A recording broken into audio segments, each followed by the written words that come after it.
All right, sit down, grab a snack, or maybe grab two snacks, because today we're diving into a topic that is both historic, hilarious, and at this point, pretty much exhausting.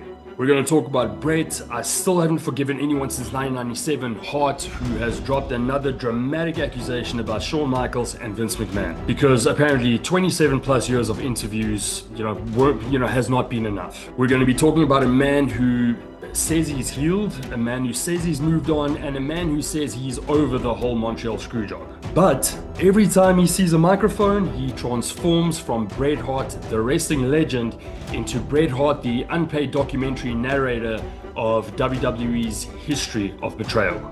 So in this video, we are going to cover Bret's newest dramatic claim, his lifelong beef speedrun, his legendary bitterness, Shawn Michaels burying the hatchet, Bret refusing to bury anything, and why this man treats interviews like confessionals for old feuds. So let's get into it. But before we get started, please check out our Attitude Era Generation merchandise store, which has an assortment of caps like the one I'm wearing now, as well as Under Armour t-shirts, hoodies, and more. And I'll drop the link in the description below.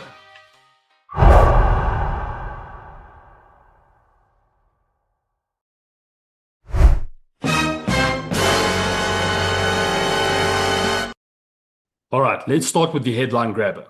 Bret Hart has made another dramatic claim involving Shawn Michaels and Vince McMahon. I'm not trying to be, I'm just being honest and blunt, but I don't know, I suspected, and now I really have I think that Shawn and Vince were sleeping with each other. Now, these allegations about Bret, it's all speculation, but let's say it were true. I guess an argument could then be made as to whether or not Shawn Michaels and Triple H slept their way to the top with the McMahon. Now, this is just the latest chapter in Bret Hart's pattern of storytelling. Now, let me explain that pattern, because if you've watched enough Bret Hart interviews, it's kind of like watching the same TV show with slightly different guest stars. The Bret Hart pattern is as follows.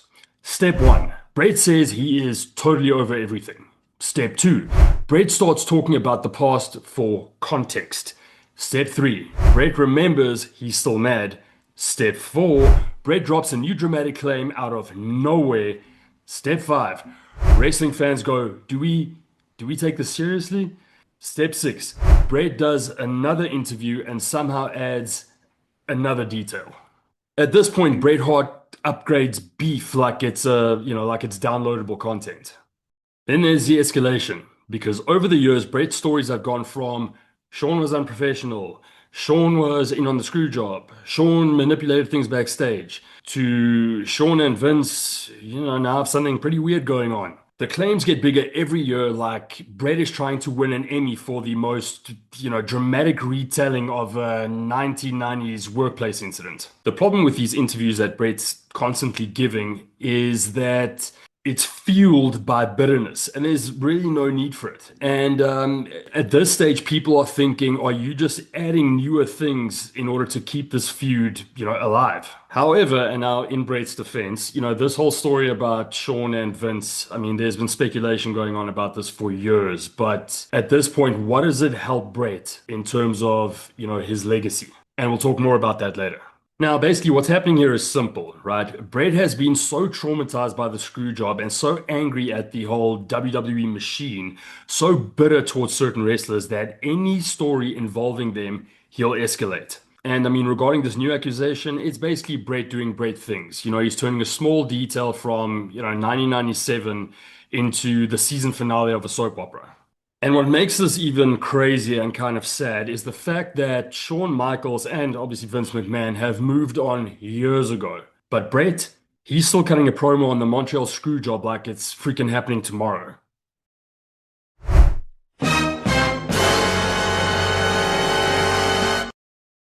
Now let's look at the Bret Hart cycle in slow motion, because this is honestly, the funniest thing in wrestling interviews. Someone will ask Bret a normal question like, hey Bret, what's your favorite match? Or Bret, what was it like working with Owen? And somehow within 3 answers, we're back at, Well, Shawn wasn't trustworthy. Vince screwed me. Goldberg was unsafe, and Hogan didn't want to do business. It's honestly like, how did we get to this point? You ask him what his favorite Starbucks drink is, and suddenly you're getting a 45-minute rant about the 1997 contracts. It's like talking to your grandfather and accidentally triggering his, back in my day monologue. Bret Hart has been like all over the place lately. Everything's nuclear. Everything's just, like burn, let everything burn. And I just say, man, why? Why? I mean, some of this stuff you just can't walk back. Some of this stuff you can't walk back, and you're gonna see. We got to see each other, so at some point in time. And I just say, man, I just think Bret Hart's a much, much better person than the person that we've been seeing as of late. I know he is.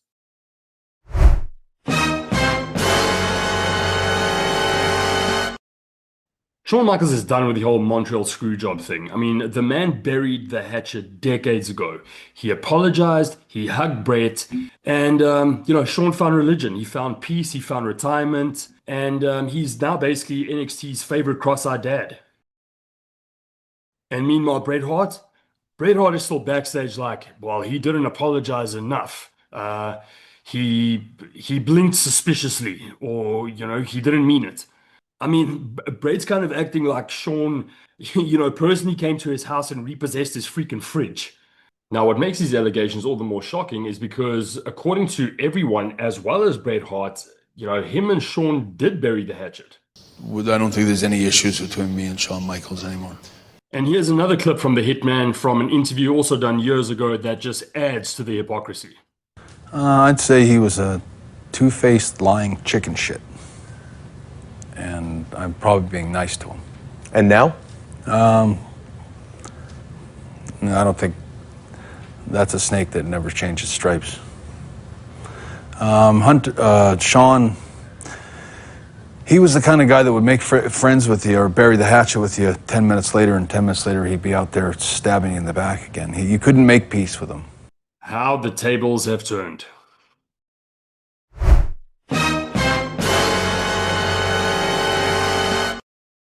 I mean, let's list the people that Bret is still mad at. Shawn Michaels, Vince, Hogan, Jake the Snake Roberts. Guys like Jake Roberts and Hulk Hogan who never passed the torch to anybody. All they did is take and take and take and never ever help anybody. They're two of the biggest pieces of shit in the wrestling. Goldberg. I got hurt by Goldberg. And he called me 8 months after it happened and told me that he was sorry, which, really was irrelevant at that point. Guys like Goldberg that can kick somebody and ruin his career in 2 seconds, and then get inducted in the Hall of Fame and paraded around like he's a great wrestler. I don't know. He wasn't that great of a wrestler to me. Triple H. I'm not sure where I stand with Triple H. I know that, just being honest, I never rated him. I just never ever thought he was any good. Earl Hebner's entire family. Anyone who worked for the WWE from 1997 onwards. Anyone in the arena that night at Montreal.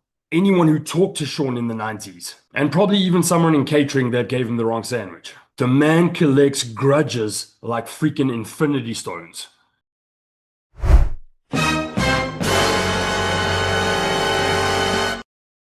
Now, one thing Bret always says in every interview is that he is the guy with integrity.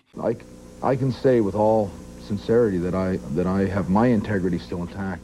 He's the honest one. He's the righteous one. He's basically the moral center of wrestling. And listen, look, Bret was one of the most respected workers ever. He was serious, he was technical, and he was professional. But let's just touch on the hypocrisy for a second. He still came back to the WWE in 2010. He still took accepted his Hall of Fame induction. He still smiled next to Vince on live television while, hugging Shawn and all that type of stuff. All for a paycheck. He basically went from Vince ruined my life to welcome to Raw, folks, in like 10 seconds. Now, integrity is great, but being paid is greater, or so it seems. The truth is, I thought it would be fun. I thought I needed a little adventure. I had some time where found I was doing nothing, and I thought, why not? And I kept kind of taking the why nots against the whys and sort of balance them. And in the end, I couldn't come up with enough sensible reasons why I wouldn't go back and have a little fun.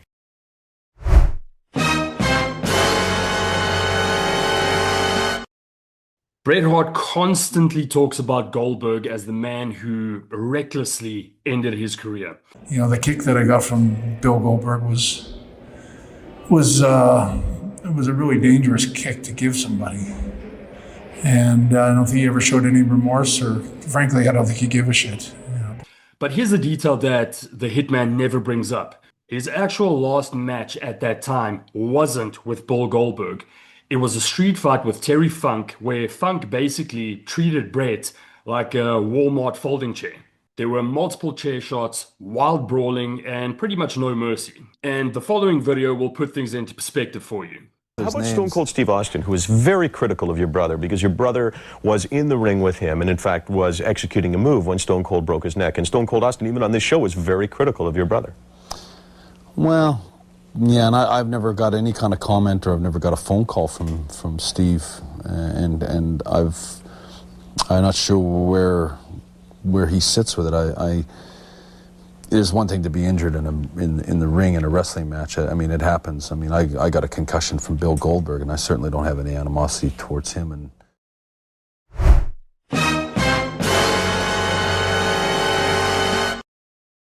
I mean, during interviews, Bret describes the WWE like it was freaking Alcatraz. But anytime the WWE calls him, he shows up faster than Roman Reigns signs a part-time contract. Now, if there's a new Raw, Bret's there. A WWE documentary, Bret's there. A Canadian event, Bret will teleport onto the freaking stage. And somehow Bret always takes credit for everything and anything good that's ever happened in the WWE. I take credit for all my matches. Like almost every, like Steve Austin, WrestleMania 13, that's 95% Bret Hart, 5% Steve Austin. Iron Man match, Shawn Michaels. That's 90% Bret Hart, 10% Shawn Michaels.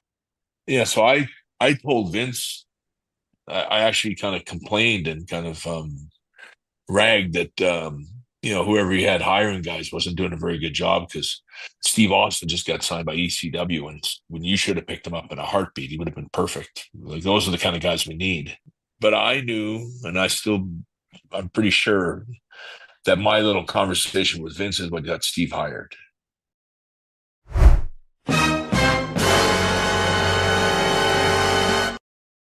It's been 28 years since the Montreal Screwjob. I mean, at this point, it's not a feud, it's not controversy, it's a freaking PhD thesis.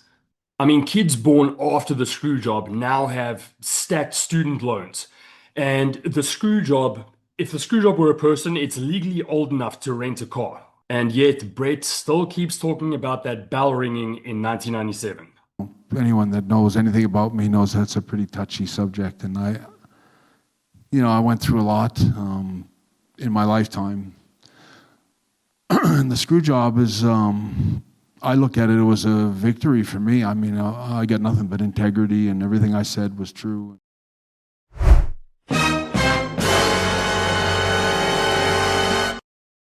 Bret Hart has a list of enemies longer than WWE's list of released wrestlers in 2021. I mean, Goldberg, still mad. Shawn, still mad. Hogan, still mad. Rest in peace. Triple H, still mad. WWE, still mad, but cashing in those checks. Bret's problem is repetition. He's told so many dramatic stories for so long that when he drops, a new claim, people go, oh, okay, it's another Tuesday. It's like your favorite uncle adding a new plot twist to his high school football story every single year.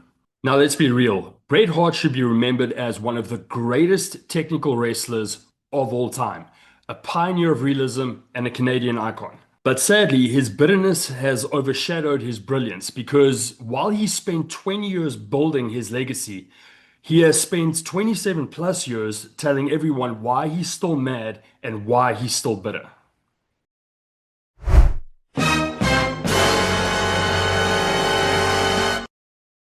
I mean, at this point, Bret Hart is like a wrestling radio station that only plays hits from 1997.